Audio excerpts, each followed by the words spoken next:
तो नमस्कार फ्रेंड्स, तो आज के वीडियो में हम लोग स्टार्ट करेंगे क्लास 9 का है अध्याय 11। ठीक है, जो कि ध्वनि रहने वाला है। तो हम लोग सबसे पहले क्या क्या पढ़ेंगे, तो देखो बहुत ही अच्छे से पढ़ेंगे और बेसिक से पढ़ेंगे। ठीक है, ताकि कोई भी चीज़ छूटे ना और आप लोग एग्ज़ाम में बहुत ही अच्छे से उसका आंसर दे पाओ। तो मेरा काम है चैप्टर को समझाना, आप लोग का काम है आप लोगों को नोट्स बनाना। तो आप लोग ऐसे नोट्स बना लीजिएगा, वैसे मैं पीडीएफ प्रोवाइड करवा दूंगा। ठीक, तो देखो इस अध्याय में हम लोग क्या क्या पढ़ने वाले हैं। तो सबसे पहले हम लोग पढ़ेंगे ध्वनि। ठीक है, यह ऊर्जा का एक रूप है जो तरंगों के रूप में संचारित होती है, कंपन द्वारा उत्पन्न होती है। अनुदैर्घ्य तरंगे, संपीड़न और विरलन, ये सब हम लोग अभी पढ़ने वाले हैं। ठीक है, अभिलक्षण, तरंग दैर्घ्य, आवृत्ति, आवर्तकाल, आयाम, वेग, ये सब हम लोग अभी पढ़ने वाले हैं। ध्वनि का परावर्तन, श्रेयता का परिसर, मानव कर्ण की संरचना। ठीक है, ये सब अभी हम लोग सारा कुछ पढ़ेंगे। प्रतिध्वनि, अनुरण, तरंग दैर्घ्य, गुणावृत्ति, अनुप्रयोग, सुनाई देने योग्य, ऑडिबल। ठीक है, अवश्रय, पराश्रय, सब अभी सब हम लोग जानेंगे। अनुप्रयोग, सोनार। तो चलिए वीडियो को स्टार्ट करते हैं। ठीक, तो देखो सबसे पहला हमारा है यहाँ पे ध्वनि। तो ध्वनि हमारे कानों में श्रवण का संवेदन उत्पन्न करती है। श्रवण का संवेदन का मतलब क्या होता है? इसका मतलब होता है कि हम लोग जो चीज़ सुनते हैं, जैसे मैं आपको बोल रहा हूँ और आप लोग सुन रहे हैं, तो वही चीज़ का हुआ श्रवण का संवेदन हो गया। ठीक, दूसरा में क्या है? ध्वनि ऊर्जा का एक रूप है जिसे हम सुन सकते हैं। ठीक है, वो ध्वनि भी एक ऊर्जा है। ये चीज़ आप लोगों को याद होना चाहिए, ध्वनि भी एक ऊर्जा है। ऊर्जा संरक्षण का नियम ध्वनि पर भी लागू होता है। तो ऊर्जा संरक्षण का नियम कहाँ पे लागू होता है? ध्वनि पर भी लागू होता है। ठीक है, ऊर्जा संरक्षण का नियम। उसके बाद है ध्वनि का संचरण तरंगों के रूप में होता है। ध्वनि का संचरण यानी कि ध्वनि ऐसे ऐसे बहता कैसे है, तो कैसे बहता है?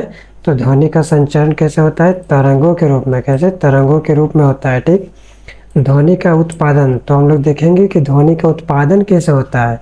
तो देखो, ध्वनि तब पैदा होती है जब वस्तु कंपन करती है या कंपन वस्तु से अधिक पैदा होता है। तो देखो कंपन, ध्वनि कैसे पैदा होता है? कंपन से पैदा होता है। आप लोग ताली बजा के देखिए, जो चीज़ कंपन होगी तो वही चीज़ क्या होगी? ध्वनि उत्पन्न करेगी। ठीक, किसी वस्तु को कंपित करके ध्वनि पैदा करने के लिए आवश्यक ऊर्जा किसी बाह्य स्रोत द्वारा उपलब्ध कराई जाती है। ठीक है, वही चीज़ है, कोई दिक्कत नहीं है। उदाहरण में हम लोग देखते हैं, तबला या ड्रम की तनित झिल्ली पर हाथ से मारकर कंपन पैदा करते हैं जिससे ध्वनि पैदा होती है। देखो ये आप लोग ड्रम देख रहे हैं ना, ये क्या है? ड्रम है। ठीक है, तो ये, और इसको हम लोग क्या बोलते हैं? इसको हम लोग तनित बोलते हैं, और ये इसको हम लोग क्या बोलते हैं? ड्रम। तो आप लोग जब यहाँ पे डंडा से मारेगा तो यहाँ पे क्या होता है? यहाँ पे कंपन पैदा होती है। ठीक है, तो कंपन जब पैदा होती है तो क्या होती है? कंपन पैदा होती है तो आवाज़ निकलती है। ठीक है, क्या निकलती है? आवाज़ निकलती है।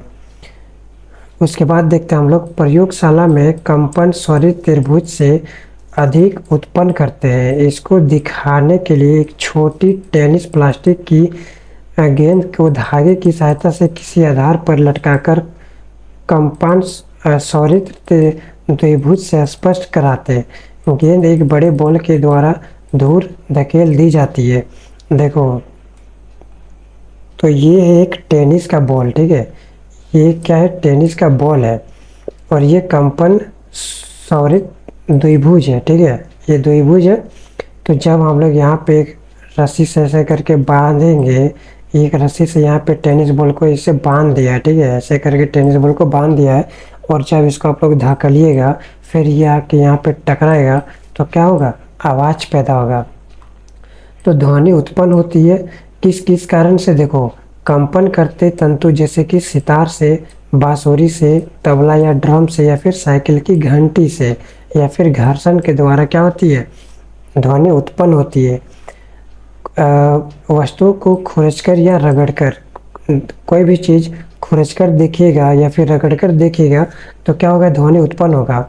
ध्वनि का संरक्षण, वो पदार्थ जिसमें होकर ध्वनि संचरित होती है माध्यम कहलाता है। वो पदार्थ जिसमें होकर ध्वनि संचरित होती है, मान लीजिए ये कोई होल है, ठीक है। अब यहाँ भी छेद है या यहाँ भी छेद है, और यहाँ पे आप लोग बोलिएगा, जैसे एक पाइप ले लीजिए, ठीक है, ये एक पाइप है, तो यहाँ पे बोलिएगा और यहाँ पे आवाज़ निकलता है ना तेज, तो इसके माध्यम से ये गया आवाज़, ठीक है, इसके माध्यम से गया तो यही क्या हो गया, माध्यम, ठीक है। जिसके द्वारा जाता है उसको हम लोग क्या बोलते हैं, उसको माध्यम बोलते हैं। तो माध्यम ठोस, द्रव या गैस कोई भी हो सकता है, ठीक है, कोई भी चीज़ हो सकता है माध्यम। जब एक वस्तु कंपन करती है तब इसके आसपास के वायु के कण भी बिल्कुल वस्तु की तरह कंपन करते हैं और अपनी संतुलित अवस्था में विस्थापित हो जाते हैं। जब कोई वस्तु, उसके आसपास वायु के कण बिल्कुल भी कंपन करते हैं तो अपने संतुलित अवस्था में क्या हो जाता है, विस्थापित होता है, ठीक। अब देखेंगे हम लोग आगे। यह कंपन वायु के कण अपने आसपास के वायु कणों पर बल लगाते हैं, अतः वे कण अपने विरामावस्था में विस्थापित होकर कंपन करने लगते हैं। यह प्रक्रिया माध्यम में तब तक चलती रहती है जब तक ध्वनि हमारे कानों में नहीं पहुंच जाता है, ठीक है। तो ये चीज़ समझाने वाला नहीं है, तो ये चीज़ बहुत ही नॉर्मल है, आप लोग समझ गए होंगे। ध्वनि द्वारा उत्पन्न विक्षोभ माध्यम से होकर गति करता है, ठीक है। ध्वनि द्वारा क्या करता है, उत्पन्न विक्षोभ के माध्यम से होकर क्या करता है, गति करता है। माध्यम के कण गति नहीं करते और माध्यम का कण जो रहता है वो गति बिल्कुल भी नहीं करता है। तरंग एक विक्षोभ है, तरंग क्या है, देखो तरंग एक क्या है, विक्षोभ है, ठीक है। माध्यम में गति करता है तथा एक बिंदु से दूसरे बिंदु तक ऊर्जा ले जाता है, ठीक है। मान लो ये अभी मैंने ऊपर में आपको समझाया, इसलिए मैं बोलता हूँ कि वीडियो को ध्यान से देखो, ठीक है। जबकि दोनों बिंदुओं में सीधा संपर्क नहीं होता है। ध्वनि यांत्रिक तरंगों के द्वारा संचरित होता है। ध्वनि किसके द्वारा संचरित होता है, यांत्रिक तरंगों के द्वारा। किसके द्वारा, यांत्रिक तरंगों के द्वारा क्या होता है, ध्वनि संचरित होता है, ठीक है। क्या होता है, ध्वनि संचरित होता है। अब देखो यहाँ पे कंपन वस्तु द्वारा माध्यम में संपीड़न C तथा विरलन R की श्रेणी बनाते हुए, तो स्प्रिंग की सामान्य अवस्था, ये स्प्रिंग की एक सामान्य अवस्था है, CR। देखो C मतलब होता है पूरा गड्ढा वाला और R का मतलब होता है थोड़ा सा फैला फैला वाला, ठीक है। तो इसे कम साउंड और ज़्यादा साउंड का इसमें है। तो कंपन वस्तु द्वारा माध्यम में संपीड़न C है और R है। तो स्प्रिंग में अनुदैर्ध्य तरंग है, तो ध्वनि तरंगे अनुदैर्ध्य तरंग है, ठीक है। तो ध्वनि तरंगे कैसी है, अनुदैर्ध्य तरंग है। जब एक वस्तु कंपन करती है तब उसके आसपास की वायु को संपीड़ित करती है। इस प्रकार एक उच्च घनत्व या दाब का क्षेत्र बनता है जिसे संपीड़न यानी कि C कहते हैं। तो ये चीज़ जो है सो बहुत ज़्यादा इम्पोर्टेंट है, ये चीज़ एग्जाम में पूछ सकता है। अब देखो ये होता है ज़्यादा घनत्व, अभी मैंने ऊपर में आपको समझाया था, ये क्या होता है, ज़्यादा घनत्व, यानी कि यहाँ पे ज़्यादा गहरा आवाज़ आता है। और ये है कम घनत्व, यानी कि यहाँ पे थोड़ा सा कम आवाज़ आता है, ठीक है। यहाँ पे ज़्यादा आवाज़ आएगा और यहाँ पे कम आवाज़ आएगा, ठीक है। अब देखो यहाँ पे संपीड़न वह क्षेत्र जहाँ माध्यम के कण पास पास आकर उच्च दाब बनाते हैं। यह संपीड़न कंपन वस्तु से दूर जाता है। क्या होता है, वस्तु से दूर जाता है, ठीक है। अब देखो यहाँ पे जब कंपन वस्तु पीछे की ओर कंपन करती है, जब कंपन वस्तु क्या करती है, पीछे की ओर कंपन करती है, तब एक निम्न दाब क्षेत्र बनता है जिसे विरलन यानी कि R कहते हैं। जब पीछे की ओर कंपन करती है तो क्या बोलेंगे, उसे निम्न दाब बनता है, ठीक है। पीछे की ओर अगर कंपन करेगा तो उसे हम क्या बोलेंगे, निम्न दाब वहां से बनता है जिसे हम क्या कहेंगे, विरलन कहेंगे। क्या कहेंगे, विरलन यानी कि R कहेंगे। जब वस्तु आगे पीछे तेजी से कंपन करती है तो कोई भी ये वस्तु जो हवा में आप लोग देखे होंगे, ठीक है। मान लीजिए हवा में एक प्लास्टिक उड़िया आ रहा होता है, तो ये कभी इधर आ जाता है प्लास्टिक, कभी इधर चल जाता है, कभी इधर चल जाता है, तो कभी इधर चल जाता है। कंपन करती है तब हवा में संपीड़न और विरलन की एक श्रेणी बनकर ध्वनि तरंग बनाती है। तो आप लोग देखेंगे प्लास्टिक कभी-कभी अलग-अलग टाइप का आवाज़ करता है हवा में, कभी इधर चल जाएगा, कभी इधर चल जाएगा, कभी इधर चल जाएगा, कभी इधर चल जाएगा। तो ये पूरा गोल-गोल, गोल-गोल घूमती रहती है, फिर यहाँ से ऐसे। तो ये चीज़ क्या करती है, हवा में संपीड़न और विरलन एक श्रेणी में बनकर ध्वनि तरंग बनाती है। क्या बनाती है? ध्वनि तरंग बनाती है। ध्वनि तरंग का संचरण घनत्व परिवर्तन का संचरण है। तो ध्वनि तरंग का जो संचरण है वो घनत्व परिवर्तन का संचरण है। ठीक है, अब हम लोग देखते हैं आगे। ध्वनि संचरण के लिए माध्यम की आवश्यकता होती है। तो ध्वनि संचरण के लिए किसकी आवश्यकता होती है? माध्यम की आवश्यकता होती है। ठीक है, अगर हम आपको बोल रहे हैं तो किसके माध्यम से बोल रहे हैं? या स्पीकर के माध्यम से बोल रहे हैं या फिर इंटरनेट के माध्यम से बोल रहे हैं। ठीक है, आप लोग कोई भी चीज़ को अगर किसी को, आप मान लीजिए आपके सामने कोई लड़का है, आप उसको बोलिएगा तो आपको किसकी माध्यम जरूरत पड़ेगा उस पर आवाज पहुंचाने तक? हवा का माध्यम। ठीक है, ध्वनि तरंगे यांत्रिक तरंगे है, इनके संचरण के लिए माध्यम यानी कि हवा। मान लीजिए यहाँ एक लड़का है और यहाँ पे एक लड़का है, तो आप यहाँ से कुछ बोल रहे तो ये कैसे सुनेगा? हवा के माध्यम से सुनेगा। ठीक है, पानी में भी और स्टील की आवश्यकता होती है, यह निर्वात में संचरित नहीं हो सकती है। आप लोग अगर स्टील को थोड़ा सा बजा दीजिएगा तो टन करके ऐसे करके आवाज दूर तक जाती है। ठीक है, एक वस्तु घंटी को वायुरुद्ध बेलजार में लटकाकर बेलजार को निर्वात पंप में जोड़ते हैं। तो ये क्रियाकलाप है, तो इसको मैं नहीं समझाऊंगा क्योंकि क्रियाकलाप वैसे ये सब क्रियाकलाप छोड़ो, हटाओ। आगे देखो, ध्वनि तरंगे अनुदैर्घ्य तरंगे है वह तरंग जिसमें माध्यम के कण आगे पीछे उसी दिशा में कंपन करते हैं जिस दिशा में तरंग गति करती है अनुदैर्घ्य तरंग कहलाती है।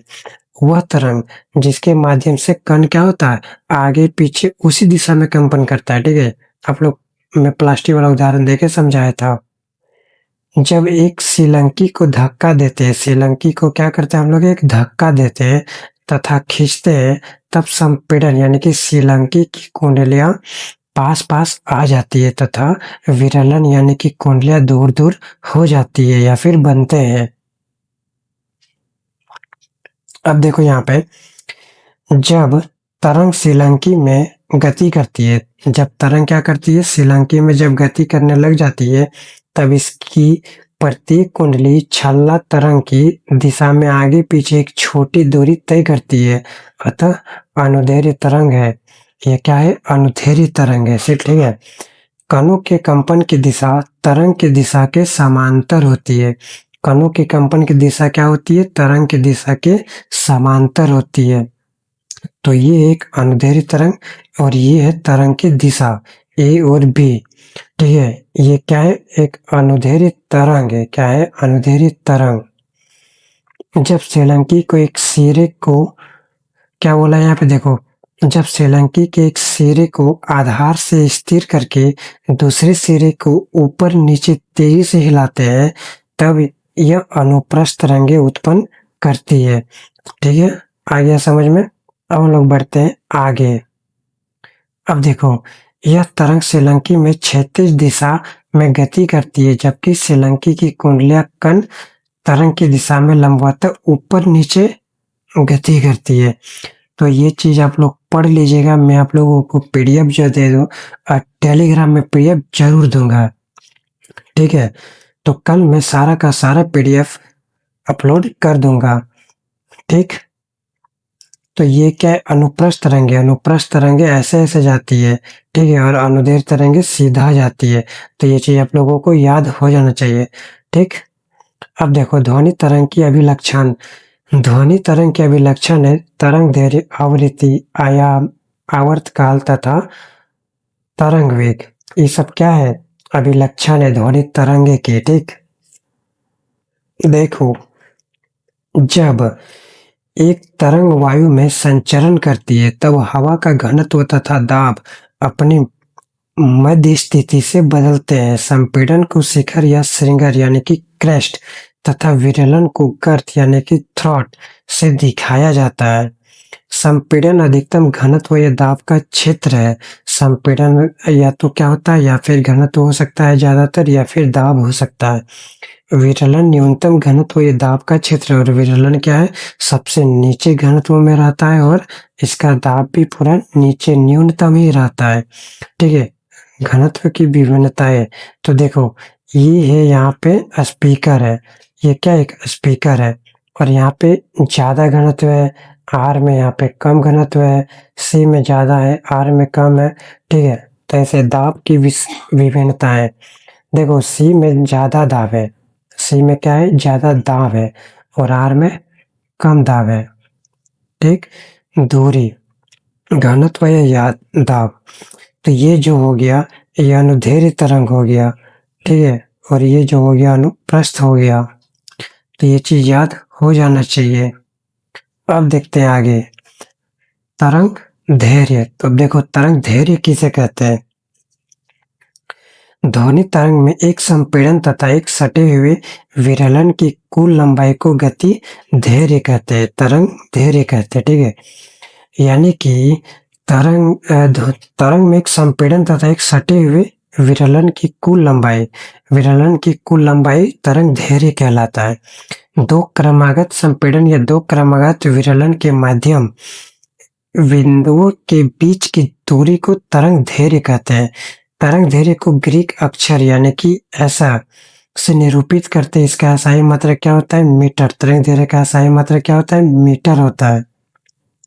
तो ये देखो, ये यहाँ से यहाँ तक क्या है, तरंग दैर्घ्य है। ये भी यहाँ से यहाँ तक का क्या है, यहाँ से यहाँ तक है तरंग दैर्घ्य, यहाँ से यहाँ तक है तरंग दैर्घ्य, और यहाँ से यहाँ तक भी है तरंग दैर्घ्य। और इसके बीच को हम लोग क्या बोलेंगे, आयाम बोलेंगे। ठीक है, इसको हम लोग क्या बोलेंगे, आयाम। इसको भी क्या बोलेंगे, आयाम बोलेंगे। और इसको हम लोग बोलेंगे सामान्य दाब। क्या बोलेंगे, इसको हम लोग सामान्य दाब बोलेंगे। ठीक, अब देखो यहाँ पे आवृत्ति यानी कि फ्रीक्वेंसी, एक सेकंड में उत्पन्न पूर्ण तरंगों की संख्या या एक सेकंड में कुल दोलनों की संख्या को क्या कहेंगे, आवृत्ति। तो ये चीज बहुत ही ज्यादा क्या है, इंपॉर्टेंट है, तो ये चीज याद हो जाना चाहिए। एक सेकंड में गुजरने वाले संपीड़न तथा विरलन की संख्या को भी आवृत्ति कहते हैं। किसी तरंग की आवृत्ति उस तरंग को उत्पन्न करने वाले कंपित वस्तु की आवृत्ति को बराबर होती है। ठीक, आवृत्ति का एसआई मात्रक हर्ट्ज होता है, और प्रतीक क्या होता है, एच जेड। क्या होता है, एच जेड होता है। तो ये चीज एग्जाम में पूछता है कि आवृत्ति का एसआई मात्रक क्या है, हर्ट्ज है। ठीक है, आवृत्ति का ग्रीक अक्षर ये होता है यानी कि वी टाइप का, इसे न्यू से प्रदर्शित करते, इसको क्या बोलेंगे हम लोग, न्यू बोलेंगे। हर्ट्ज, एक कंपन प्रति सेकंड के बराबर होता है। तो एक हर्ट्ज कितना होता है, एक हर्ट्ज एक कंपन प्रति सेकंड के बराबर। आवृत्ति का बड़ा मात्रक किलो हर्ट्ज है, एक किलो हर्ट्ज बराबर 1000 हर्ट्ज होता है।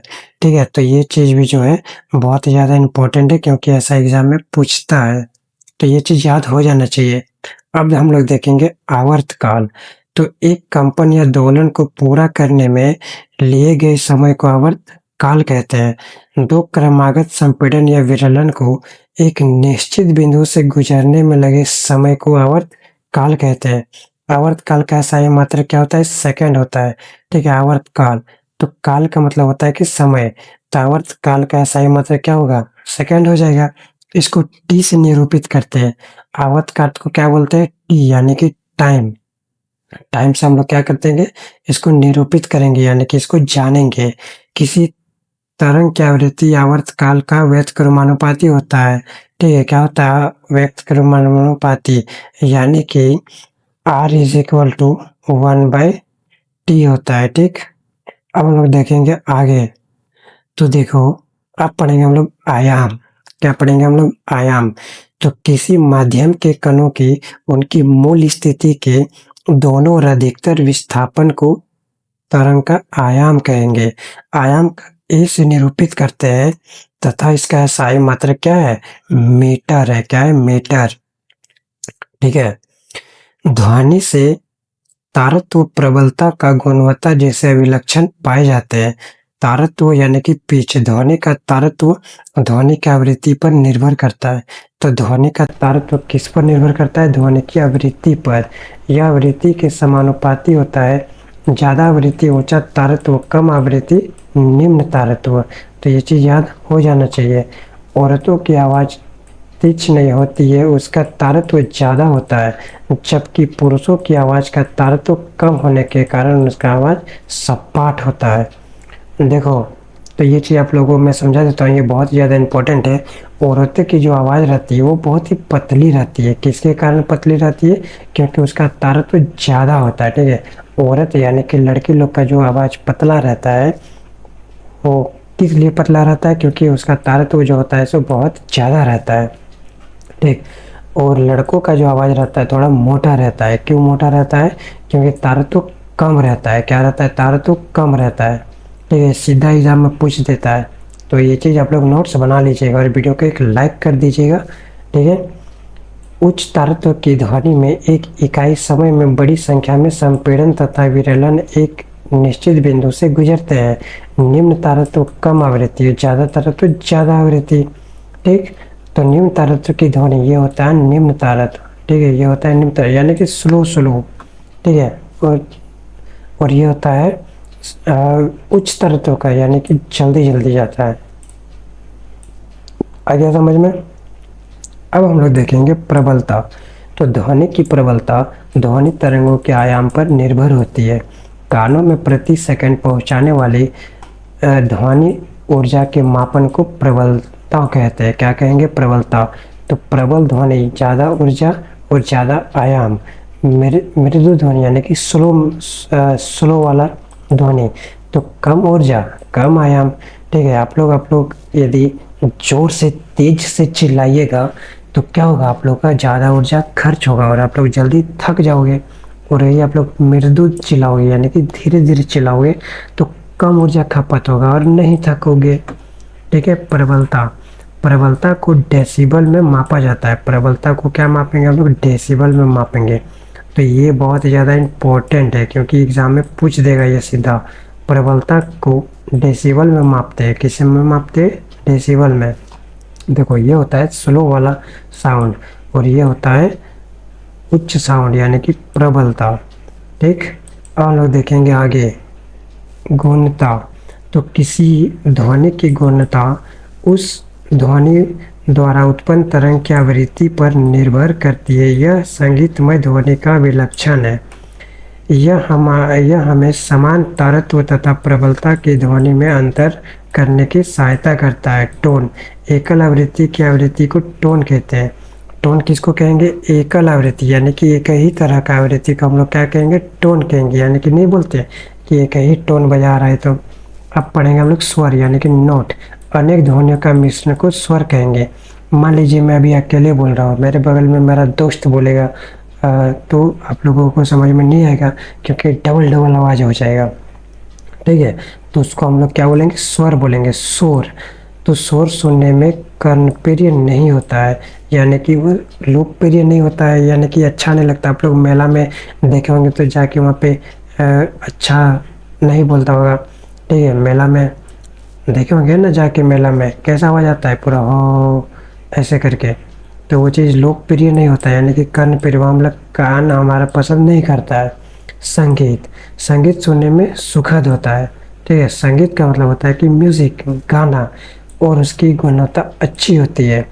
तरंग वेग, एक तरंग द्वारा एक सेकंड में तय की गई दूरी को तरंग का वेग कहते हैं। इसका सही मतलब मीटर प्रति सेकंड है।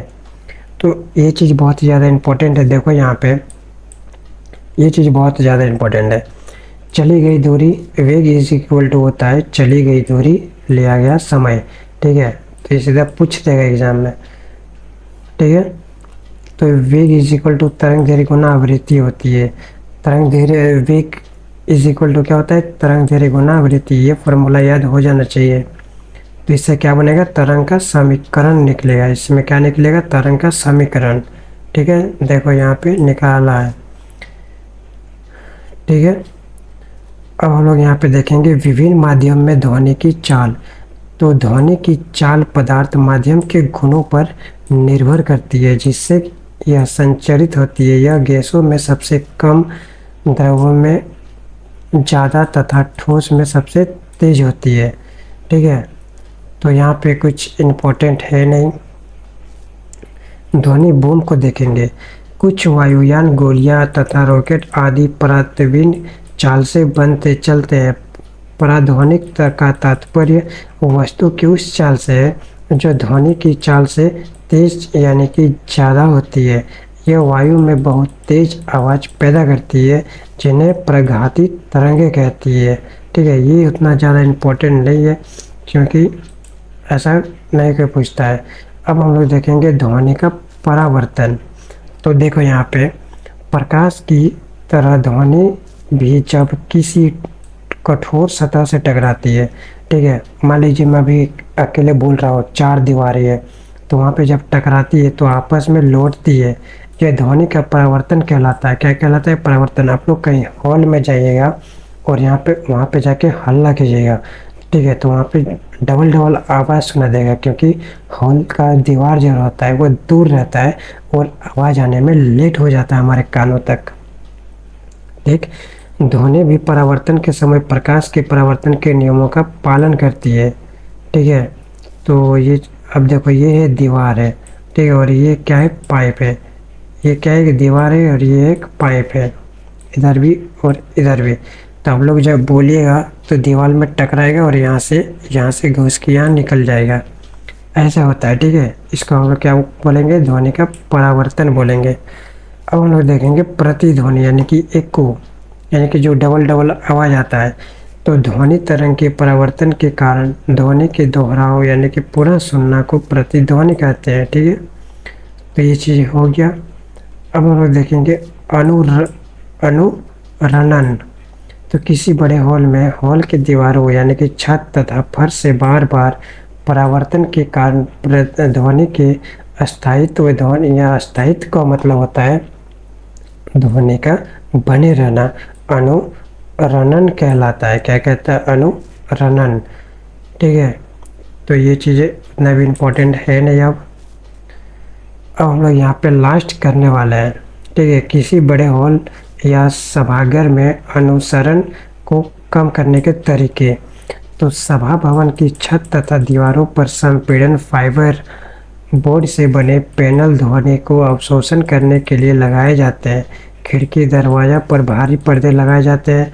फर्श पर कालीन बिछाए जाते हैं। सीट कालीन अवशोषक गुण रखने वाले पदार्थ की बनाई जाती है। ठीक है, अब देखेंगे यहाँ पे प्रतिध्वनि तथा अनुरणन में अंतर। तो क्या क्या अंतर है सो देखो यहाँ पे क्या क्या अंतर है बताओ। तो सबसे पहला अंतर क्या है? प्रतिध्वनि और अनुरणन। तो ध्वनि तरंग के परावर्तन के कारण ध्वनि के दोहराव को प्रतिध्वनि कहते हैं, यानी कि जो डबल डबल आवाज़ आता है उसे हम लोग क्या कहेंगे? देखो ये दीवार है और यहाँ से ये डबल डबल आवाज़ आता है। ठीक है, तो इसको हम लोग क्या बोलेंगे? प्रतिध्वनि कहेंगे। अनुरणन में देखते हैं किसी बड़े हॉल में छत, दीवारों तथा फर्श से ध्वनि के बार बार परावर्तन के कारण ध्वनि के अस्थायित्व के अनुरणन कहते हैं। ठीक है, क्या कहेंगे? अनुरणन। उसके बाद दूसरा पॉइंट है प्रतिध्वनि एक बड़े खाली हॉल में उत्पन्न होती है। क्या होती है? उत्पन्न। तो ध्वनि का बार बार परावर्तन नहीं होता है और ध्वनि अस्थायी भी नहीं होती है। अनुरणन के ज़्यादा लंबा होने पर ध्वनि धुंधली, विकृति तथा भ्रामक हो जाती है। क्या होती है? भ्रामक हो जाती है। ठीक है, अब हम लोग यहाँ पे देखने वाले हैं ध्वनि के परावर्तन के उपयोग। तो ध्वनि का परावर्तन का उपयोग कहाँ पर किया जाता है? तो मेगाफोन में किया जाता है, लाउड स्पीकर, हॉर्न, तूर्य और शहनाई आदि इस प्रकार बनाए जाते हैं कि ध्वनि के सभी दिशाओं में फैलाए बिना एक ही दिशा में भेजते हैं। तो ये सब यंत्र जो अभी बोला मैंने, वो सब ऐसा यंत्र बनाया जाता है जो कि सिर्फ एक ही दिशा में आवाज़ को क्या करता है? फैलाता है। ठीक है, तो ये सभी यंत्रों में समांतर भाग ध्वनि तरंगों के बार बार परावर्तित के श्रोताओं की ओर भेजता है। इस प्रकार ध्वनि तरंगों का आयाम जुड़ जाने से ध्वनि की प्रबलता बढ़ जाती है। क्या करती है? आवाज़ बढ़ जाती है। अब हम लोग देखेंगे स्टेथोस्कोप। तो ये एक चिकित्सा यंत्र है, ठीक है। डॉक्टर, आप लोग स्टेथोस्कोप, आप लोग जब भी डॉक्टर के घर जाते होंगे तो वहाँ पे डॉक्टर क्या करता होगा? ये इसको इलाज करता होगा, ठीक है, रक्तचाप को मापने के लिए। ठीक है, किस क्या के लिए? रक्तचाप को मापने के लिए बताता होगा, ठीक है। क्या करता है ये? देखो, यह एक चिकित्सा यंत्र है जो मानव शरीर के अंदर हृदय और फेफड़ों में उत्पन्न ध्वनि को सुनने में काम आता है। ये क्या करता है? हमारा दिल जो धड़कता है वही सुनता है डॉक्टर अपने कान में, ठीक है। हृदय की धड़कन की ध्वनि स्टेथोस्कोप की रबड़ की नली में बारंबार परावर्तित होकर डॉक्टर के कानों में पहुंचती है, ठीक। आ गया समझ में? अब हम लोग देखने वाले हैं आगे ध्वनि पट्ट। तो ये चीज़ उतना इम्पोर्टेंट है नहीं, इसलिए मैं इसको स्किप कर रहा हूँ, ठीक है। ये सब इतना इम्पोर्टेंट नहीं है दोस्तों। सोनार का कार्य विधि, ये सब थोड़ा हाई लेवल का है। तो ये जो है, इसको आप लोग स्क्रीनशॉट ले लीजिए। देखो यहाँ पे कर्ण, मैं इसको फोटो को, इमेज को थोड़ा सा समझा देता हूँ जल्दी में। देखो, कर्ण पल्लव, ये क्या हमारा है? कर्ण पल्लव है, ठीक है। इसको हम लोग क्या बोलेंगे? कर्ण पल्लव।